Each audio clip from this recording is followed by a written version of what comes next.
One of the 6 senators who signed a letter to President Obama to re-examine his policies on bringing Syrian refugees here. Iowa Senator Joni Ernst, who actually fights these wars and now is fighting for the country in Washington as a senator from her state. Senator, well, for those who say that we lose our soul, like our governor here in New York, if we push back on these refugees, what's your answer to them? Well, I think we need a thorough vetting process, and so I have joined a number of other senators in expressing to the administration that we need to make sure that we are 100% certain that anyone that comes into this country has been thoroughly vetted. With the process and what we have seen overseas, I am not so certain that we can do that. So I am proposing that we take a pause in bringing Syrian refugees into the country. Okay, so Senator, when you say that, though, and on the heels of the president's remarks, President Obama saying this talk about stopping any refugees coming to our land must stop. Basically, people saying you're a bigot if you're classifying these people and not letting them in. How long of a pause are you proposing, and what is the risk, Senator, specifically the risk if we do not employ that pause in allowing refugees right now from this region to enter our borders? Well, this is not unprecedented. This was done after 9/11, and we have seen a very similar circumstance in France. So a pause could be indefinite. I know we will be meeting on this over the course of the next several days, talking about the refugee crisis, talking about what we need to do to ensure Americans are safe. That is my first priority. I have served in that region as a company commander in Kuwait and Iraq.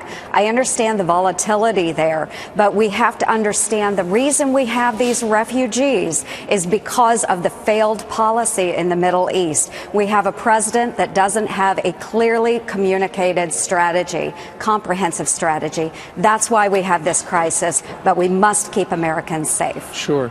Senator, I was watching one of the other channels yesterday, and I saw a Democrat who was defending the including and continuing these refugees to come here in the United States because, you know, this is a country that takes hundreds of thousands of refugees, or rather close to 100,000 refugees each and every year. And what they said was the screening process is really rigorous. And we're going to put up a little detail about what goes through.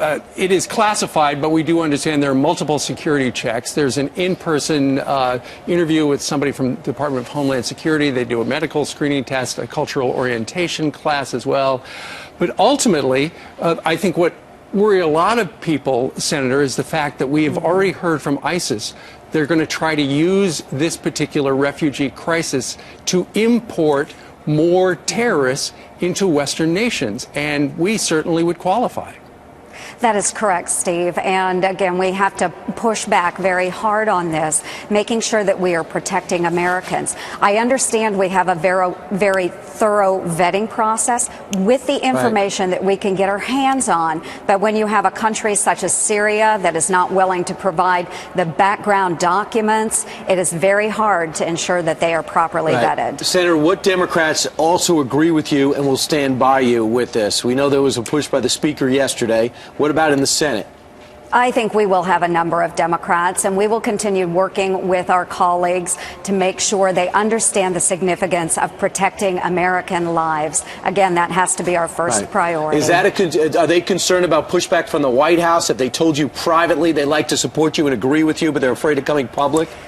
There are a number that would agree with us privately. We will have to see what implications pressure from the White House brings to our friends across the aisle. But again, they need to understand that all of our citizens could be at risk if we're not properly vetting these refugees. Senator, why would the president not echo your sentiments in saying that? Why would the person in the highest position in charge of keeping our nation the most safe, at the very least, accept a pause in this time with the good-hearted nature that, of course, as a nation, we want to accept refugees because they're not all bad. But the chance that any number of them could harm our own citizens, why would our president not share your sentiments? Well, I would hope that our president would share these sentiments, that Americans come first. We are a welcoming nation, but when we put our own lives at risk and on our homeland, that's where we differ. And for the president to take a pause, he would then be admitting that he has failed in the Middle East. He has not destroyed ISIS, and that's why we have this refugee crisis. So again, we need a president that will stand up and clearly communicate a strategy which will destroy ISIS, not degrade it, not contain it, but destroy it. Wow. Senator Joni Ernst, always great to hear from you. Hopefully we get a bipartisan push towards what's best for America and what's best for our country's safety as we see what's happening in Paris this morning. Thank you for your service and your time today. I hope so as well.